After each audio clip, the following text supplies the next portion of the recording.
Est-ce que vous êtes plutôt confiant ou inquiet quant à l'avenir du climat ? Inquiet parce que ça me paraît compliqué, mais je pense que si tout le monde arrive à faire des efforts, c'est faisable. Ouais. Mais inquiet du coup.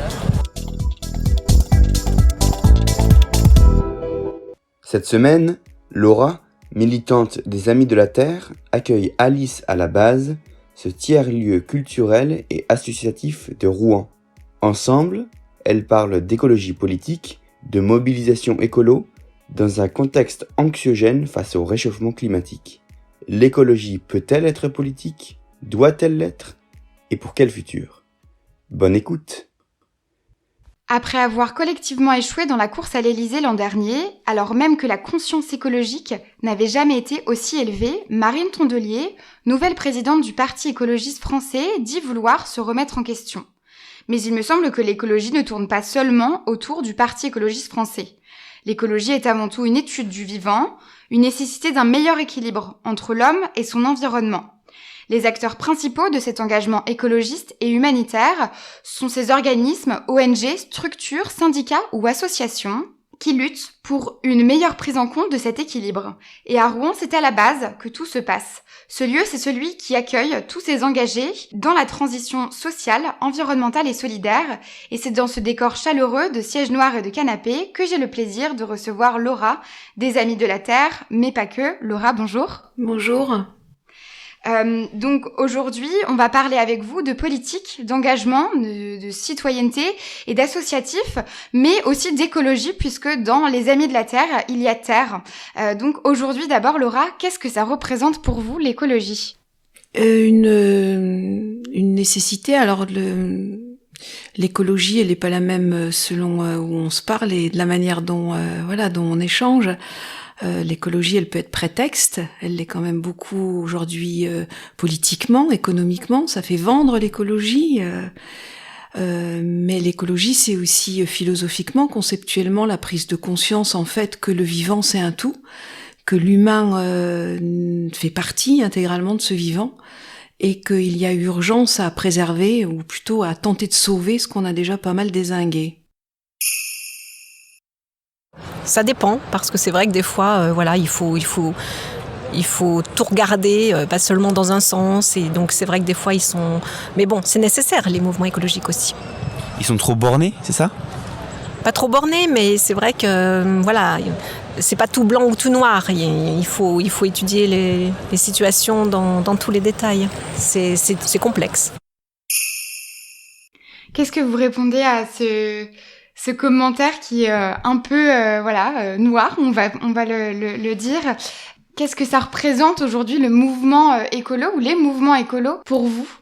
Alors le commentaire là, moi j'ai pas bien compris le commentaire de toute façon, donc parce que je trouve que c'est un ramassis en fait d'espèces de présupposés là qui mènent à rien, mais pas assez, de trop, moi je sais pas ce que ça veut dire. Moi je sais qu'une seule chose, c'est qu'il y a un impératif et il y a des lois qui sont physiques. Et contre la physique, on fait pas de dogme, on fait pas d'idéologie. Et là, que ce soit le GIEC, que ce soit d'autres scientifiques, les rapports ils sont là, les chiffres ils sont là. On est sur la 6e extermination du vivant, avec des chiffres qui sont catastrophiques, jusqu'à 75% en fait d'insectes qui ont disparu. Donc c'est pas question en fait de se faire plaisir et de jouer les bobos et d'aller à la Biocop. Il y a une urgence. C'est la seule réalité en fait. Est-ce que vous sentez aujourd'hui qu'il y a une véritable mobilisation de la part des jeunes et des moins jeunes face à ce contexte que vous décrivez si bien ? Aujourd'hui, est-ce que les gens se mobilisent plus et sont plus conscients écologiquement ? Alors c'est parce qu'il y a une mobilisation que la base existe aussi. Les mouvements en fait sont nés des premières marches climat. Il y a eu avec la COP 21, c'est-à-dire qu'on est quand même là au 6e rapport du GIEC et que ça a quand même eu du mal à bouger. Et la COP 21 a fait naître tout un mouvement avec la jeunesse, avec une génération qui n'est pas la mienne, mais qui a permis quand même de secouer bien le cocotier et de venir revendiquer en fait le droit à pouvoir vivre plus tard ou transmettre une planète qui soit moins dégradée. Donc de ça, la base par exemple, il y en a plusieurs. Il y a une base à Paris, il y en a une à Lyon, il y en a à Marseille. On n'est pas les seuls, mais on est né de cette nécessité de pouvoir créer un lieu où toutes ces associations qui sont de manière différente, parce qu'on a chacun en fait nos spécialités, nos fonctions, parfois même nos perceptions. On n'est parfois même pas tous d'accord, mais en tout cas on est tous volontaires pour améliorer les choses. Et c'est bien parce que il y a cette prise de conscience que on a 40-50 associations maintenant, on a des centaines et des centaines d'adhésions, et que les gens viennent à la base pour apprendre, pour s'informer, mais aussi pour discuter et pour passer parce que c'est pas seulement en fait se flageller une conscience écologique, c'est aussi pouvoir passer de bons moments, faire des fêtes, mais voilà, dans le respect aussi de l'environnement. On peut faire des fêtes sans pour autant dégrader ou polluer. Donc Laura, je me posais donc cette question que pas mal de gens évidemment se posent aujourd'hui. Est-ce qu'il n'y a que le Parti écologiste français, donc le Parti Europe Écologie Les Verts, qui a la possibilité de faire de l'écologie et de se mobiliser aujourd'hui en France ? Mais loin de là, il y a une écologie politique partidaire. D'ailleurs, il n'y a pas que les Verts. La FI en 2016, avec l'Avenir en commun, avait une grande partie aussi écologique dans son programme. Il me semble que ça devient au contraire compliqué pour des politiques de ne pas prendre l'écologie en compte. En tout cas, voilà, des dispositions environnementales ou d'abord les lois européennes ou les lois maintenant le fixent. Donc les décideurs sont quand même bien obligés de prendre ça en compte, quitte à le contourner parfois, mais et puis même les syndicats. Il y a eu l'Alliance écologique et sociale, anciennement Plus jamais ça. C'est quand même assez inédit, même si l'écosyndicalisme est quelque chose de très ancien. Mais là, des associations comme les Amis de la Terre, comme Greenpeace, comme Attac, qui se sont associées à la CGT, à la FSU, et qui ont travaillé ensemble, qui sont partis de ce qui les rassemblait, de leurs inquiétudes, pour faire avancer des combats comme la Chapelle d'Arblay, comme Grand Puy. On voit bien justement que l'écologie ne concerne pas que ELV ou des politiques dits dans des mouvements écologistes. Non, ça dépasse ça. Puis l'écologie, c'est aussi la retraitée, c'est la mère de famille qui va à la Biocoop avec ses bocaux, qui achète du vrac, qui s'enquiquine à laver les couches lavables. C'est tout ça l'écologie. Elle aussi, elle a un pouvoir politique, elle a une voix. Alors c'est une autre question, ça questionner la démocratie, le pouvoir politique, le fait de voter. On va dire, est-ce qu'elle a une influence aussi ? Chacun a une voix. Alors par les choix de façon qu'on peut faire, à partir du moment où on arrête d'aller dans les hypermarchés et où on rompt avec la grande distribution et l'hyperconsommation, évidemment que c'est un choix et un geste politique. Quand on décide d'aller sur les marchés et de consommer local et de consommer de saison, de s'inscrire dans une AMAP, évidemment que c'est aussi, ça fait choix politique, ça, ouais, c'est sûr.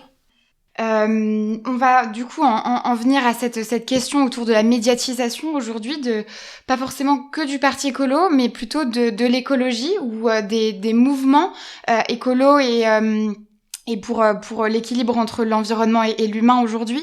Quelle place ça a dans les médias pour vous ? Qu'est-ce que les médias représentent concrètement ? Est-ce que il y a assez de médias qui sont portés sur l'écologie aujourd'hui ? C'est toujours pareil, que ce soit les médias, que ce soit Internet, télévision, enfin quel que soit le support, il y a des choses de qualité. Et puis il y a le reste, mais sur Arte par exemple, il y a toujours de très très bons reportages qui permettent d'apporter une éducation, une information. Là je vois il y avait tous des reportages sur Total, sur l'Ouganda, sur si on veut une information de qualité, on peut la trouver ou sur internet. Alors après, c'est le propre du net, mais de ce fait, c'est aussi à nous, les associations, de dispenser une information plus large. en allant au devant des populations, des gens, en allant sur les marchés, en organisant des conférences, voilà. Et puis on convoque beaucoup les médias aussi pour qu'ils relaient nos actions, nos initiatives. On les décrit, mais on les interpelle aussi. Ça marche. On parlera tout à l'heure de comment s'engager à la base, mais j'aimerais bien revenir aussi avec vous sur comment vous allez chercher aussi ce public. Est-ce que vous avez des manières par la communication, justement, par les médias, par des conférences, etc., pour tenter, d'attirer les curieux? Alors, on organise en effet des conférences, des réunions avec débat, des choses comme ça. J'ai envie de dire que le problème, c'est que souvent on a affaire à des convaincus et que les gens qui viennent sont déjà des gens informés, sont déjà des gens qui ont des idées bien précises et souvent qui sont aussi renseignés et informés que la personne en fait qui présente un sujet. Moi, j'attends vraiment de la base, des associations de la base, et en tout cas, nous, aux Amis de la Terre, c'est ce qu'on essaye de faire et qu'on va faire de plus en plus, c'est aller auprès de populations, dans des quartiers, sur les marchés, là où justement il n'y a pas l'information. Avec une exposition, avec des tracts, et je vais vous dire ce qu'on voit parfois et sur les petites pancartes dans les manifs, où c'est que l'écologie sans lutte des classes, c'est du jardinage, quoi. C'est pas de la politique et c'est pas de l'écologie. Donc il faut nécessairement pouvoir aller auprès des populations qui sont pas conscientisées, qui sont pas informées, pour j'aime pas le mot éduquer, mais en tout cas pour leur apporter des éléments qui puissent faire changer des comportements. Mais tout ça, ça sert à rien de le dire s'il n'y a pas non plus une transformation globale de la société. Moi, je suis assistante sociale et quand les gens ont le RSA pour vivre, les choix qu'ils font, c'est des choix d'obligation. Donc, on peut pas leur en vouloir de pas mettre 16 balles pour un panier d'AMAP dans lequel il y a 5 légumes. Et donc c'est aussi toute une reconfiguration de la société qu'il faut envisager. C'est peut-être aussi envisager l'écologie de manière bienveillante, que chacun agisse à son niveau aussi, quoi, parce que effectivement. Ouais, il y a le concept du colibri, ça c'est sûr, mais moi je pense qu'on n'en est plus là. Qu'est-ce que c'est le colibri, Laura ? Le colibri, c'est Pierre Rabhi qui avait donné l'exemple du colibri. C'est avec l'histoire, je crois, chinoise, en tout cas, où le colibri qui vient avec sa goutte d'eau et qui contribue à éteindre l'incendie, lui met 2 gouttes d'eau, et donc chacun à sa mesure et à sa façon peut contribuer et apporter, Mais là, il y a urgence et même nos petits gestes à nous, ce qu'il faut, c'est passer à l'étape au-dessus, c'est-à-dire que les industries qui polluent, les industries en fait qui font des milliards et des milliards de bénéfices en continuant à polluer directement la nature, à mettre sur le marché des produits dont on n'a absolument nul besoin, à préférer distribuer les dividendes aux actionnaires plutôt que de passer à autre chose et à un salariat différent.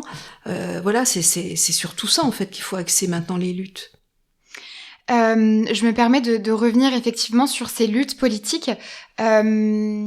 Finalement, la manifestation en elle-même, elle prend quelle place dans la base et dans les structures qui sont qui font partie de la base? La manifestation. La manifestation, c'est-à-dire la rue finalement, vous voyez? Les luttes quoi. Les luttes. Les luttes dans la rue. Alors il y a celles qu'on provoque. On a des associations ici qui sont vraiment qui ont une culture en fait de lutte et d'activisme, comme XR, comme Greenpeace, nous aussi les Amis de la Terre, Alternativa qui a quand même porté aussi avec l'ANV COP21 toutes les grandes marches, tous les grands mouvements. Donc ça s'organise souvent en organisation, en fait en co-organisation d'un événement. Par exemple, quand on a eu le projet de construction d'un entrepôt Amazon, on a créé Stop Amazon, mais avec plusieurs associations. Et c'est la force, le savoir, l'expérience, le temps libre aussi de certains de toutes ces associations réunies qui ont permis qu'on mène ce projet à bien, puisque Amazon ne s'est pas installé dans la banlieue de Rouen. Donc voilà, il y a ce qu'on fait en interne avec l'organisation de confs, de choses comme ça. Puis en effet, il y a les manifestations. La force du collectif, la force d'être à plusieurs associations, plusieurs organismes, qu'est-ce que ça représente pour la base aujourd'hui? Est-ce que c'est un élément essentiel aussi? Ça va contribuer au fait que ça va avoir une force politique plus importante? Chaque association en fait a son propre programme, a ses propres objectifs. Mais quand on est sur, par exemple, un festival antinucléaire, sur festival des moissons, comme il y a eu en septembre, sur des grosses manifestations en fait, avec des thématiques ou des problématiques bien précises, évidemment que là, l'interorga, ça prend toute sa place et ça donne vraiment une force à nos luttes, à notre visibilité et à ce qu'on défend. Ça, c'est une force indéniable. Ouais, c'est évident. Très bien. On va peut-être revenir justement sur la mobilisation, puisque donc vous essayez d'aller chercher ces citoyens qui veulent s'engager. Aujourd'hui, pourquoi les jeunes ou les moins jeunes devraient s'engager à la base ou dans toutes les autres bases en France ? Je ne peux pas faire supporter aux jeunes le fait de devoir s'engager. Chacun doit s'engager. Personnellement, je pense que ma génération, a fortiori celle au-dessus, a beaucoup plus de responsabilités et de devoirs d'engagement et de devoirs de changement. Les jeunes, évidemment, sont attendus et sont les bienvenus dans les mouvements. Mais en tout cas, moi, je ne me sens pas le droit de venir dire à quelqu'un « tu devrais » ou « tu dois ». Je suis convaincue qu'à partir du moment où une personne a compris, a réalisé la société, la vie dans laquelle on est, l'état du monde, tant politique que écologique, c'est quand même compliqué de jouer les autruches. Donc voilà, mais j'ai conscience aussi du monde dans lequel les jeunes sont actifs et de l'incertitude que ça représente pour eux et de l'angoisse quelque part, ouais, aussi. Quand vous évoquiez tout à l'heure l'éco-anxiété, je pense qu'en effet, c'est quelque chose qu'il faut absolument pas prendre à la légère chez les jeunes. Et il faut pas. C'est compliqué de pas être pessimiste et de ne pas de continuer, quand il y a une conscience, mais pour autant, il faut que ça puisse soulever suffisamment de force et même de révolte pour donner l'envie en fait de faire bouger les choses. Et puis moi je suis convaincue que le monde en fait il peut aller vers autre chose, avec une rupture avec les évidences en fait économiques, capitalistes. Il y a un autre monde qui est possible. Ça j'en suis convaincue et par contre c'est votre génération qui mettrait ce monde-là en route, c'est pas la mienne. Je vous remercie Laura pour ce podcast. Vous pourrez retrouver tous nos autres épisodes de la saison 3 de Polytalks sur Deezer, Spotify et bien sûr sur YouTube désormais.